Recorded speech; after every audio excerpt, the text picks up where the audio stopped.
Some people behind bars awaiting trial could be eligible for a hearing to be released. It's one of the guidelines that'll be implemented when cash bail is eliminated. And one county in central Illinois is figuring out how that process will work. State Capitol reporter Theodora Coulivaris has more.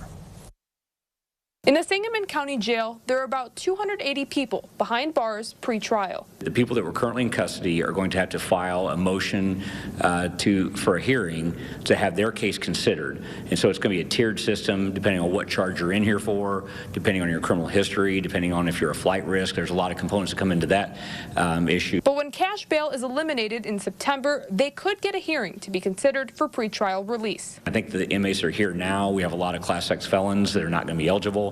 A lot of flight risk, a lot of violent individuals, and that's typically who we're going to house here anyway.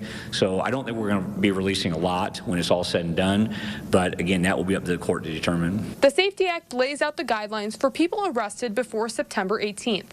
People charged with forcible felonies like first-degree murder, criminal sexual assault, or kidnapping could have a hearing within 90 days to be considered for release.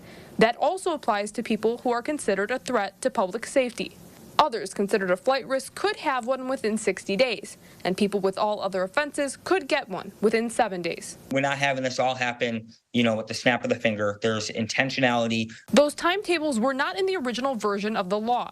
They were added along with a list of other changes at the end of last year.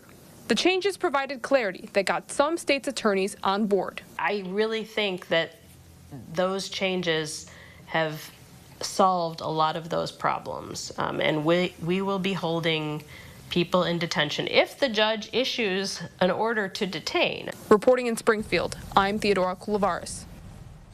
Even though people behind bars awaiting trial could be eligible for a hearing, it's not guaranteed they'll be released. That's up to a judge.